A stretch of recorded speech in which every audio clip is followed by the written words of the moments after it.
My brothers and sisters, may the Lord be with you. A reading from the Holy Gospel according to Matthew. When Jesus saw the crowds, he went up the mountain, and after he had sat down, his disciples came to him. He began to teach them, saying, "Blessed are the poor in spirit, for theirs is the kingdom of heaven. Blessed are they who mourn, for they will be comforted. Blessed are the meek, for they will inherit the land. Blessed are they who hunger and thirst for righteousness, for they will be satisfied. Blessed are the merciful, for they will be shown mercy. Blessed are the clean of heart, for they will see God.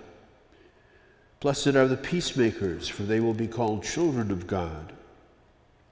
Blessed are they who are persecuted for the sake of righteousness, for theirs is the kingdom of heaven.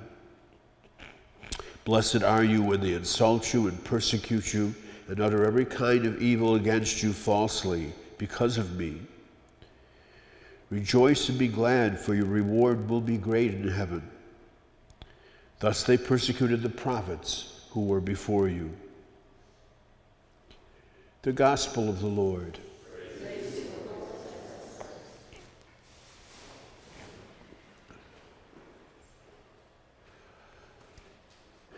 We hear today a very familiar segment of the accounts of both Matthew and Luke, the Beatitudes, which are essentially a list or litany, if you will, of an attitude of being, the way we should sort of approach life. And what Jesus is sort of suggesting is that if you want to be a follower of him and desire to live as his disciples, you have to live a certain way and have certain attitudes and actions in order to carry out that message and to enter the kingdom of God. And as we listen to them, of course, some of them are a little easier than others. Most of them are very challenging because it surely is a very different mindset from what the world sees things as. The world looks out for itself, each individual, unfortunately, and the world looks to be powerful and can control. The world looks to be productive, or not productive, but rather holding all products for themselves. And yet, here's a whole list of things which talk about being meek and being humble and being peacemaker and being merciful and being open about our mourning, about our being concerned and hurt of the things around us, and the recognition that if we're really trying to live the message of the gospel, there will be some kind of persecution. It may be a very subtle one. It might just be people saying, "Why do you even do that? Why even bother? Who cares?" Or it might be something much more powerful and poignant in our lives. But in each instance, of course, Jesus suggests to us that if you really want to become part of the kingdom of heaven, this is the attitude and approach you must have towards life. And so perhaps today we should think a little bit about a few of these.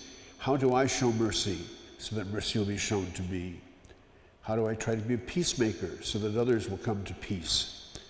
How do I in fact recognize that we are poor in all humility in spirit and that we need to be part of God's life? How much do I really try to hunger and thirst for righteousness and be concerned and attuned to justice in our world? To the degree these things are taking over in our lives, to that degree that we are much closer to the kingdom of heaven.